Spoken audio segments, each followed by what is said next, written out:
අක්කා හිටියනම් බයික් ගන්නවා නේද කරනවා. ඒ කියන්නේ අක්කා දැන් කොහෙද ඉන්නේ? අක්කා දැන් දිව්‍ය ලෝකෙ. අම්මා අක්කා හිටියනම් මට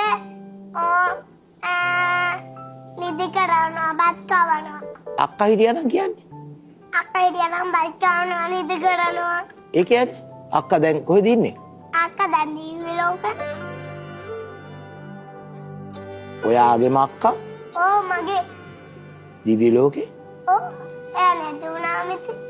නැති වුණා කිව්වේ පුතේ. මොකද උනේ? බයික්ේ වංගුවක ඔළුව වැදිලා එයා අර විසි වෙලා අයියෙන් ගියේ ඉතින්. අයියා හයියෙන් ගියා කියන්නේ අයියෙන් ගිහින් අපේ අර හංසි අක්කා වෙක්කන් ගිහින් එයා මගේ ඊට පස්සේ හිටියේ පිටට ගහලවත් අර අයියේ මෙයන් කියනවත් එපයි නේ. මොකද්ද අම්මේ මේ පුතා දුව ඉස්කෝලේ ඇරලා එක්කගෙන එනකොට ඇක්සිඩන්ට් වෙලා එයා දුව නැති වුණා. දුවට වයස කීයද? දුවට 13 යට වසරේ හිටියේ. ළඟ ගිය අවුරුද්දේ මෙයාට යාව හරියට මිස් වෙනවා මතකයක් තියෙනවා. තියෙනවා. මේක බලන් ඉන්න දෙමව්පියන්ටයි දරුවන්ටයි අපිට මේ හොඳ පාඩමක් මේ කියලා දෙන්නේ. අපි ළමයිට ආදරේ හින්දා සමහර ඒගොල්ලන් ඉල්ලන හැමදේම දෙනවා.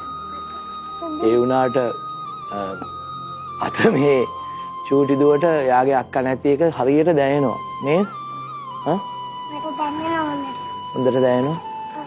අම්මට අක්කා මතක් වෙනවා ඇතිනේ. මොකද වෙන්නේ එතකොට? එයා ඉතින් නෑනවා මම හිතලා හදා දෙනවා. ඔයා හිත හදලා දෙනවා. තාත්තේ නේ. ඕගොල්ලන් හරි ආදරයක් තියෙන ළමයි තුන් දෙනාටම එක වගේනේ. අනේ මං ආසයි ඕගොල්ලන්ගේ කටින් අහන්න මේ බලන් ඉන්න දෙමව්පියන්ට දරුවන්ට ඕගොල්ලන්ට දැන් දැනෙන හිතෙන එක මොකක්ද ඒගොල්ලන්ට කියන්න තියෙන්නේ? අද කාලේ දරුවන්ට ඇත්තෙන්ම ආදරය කරනවා නම්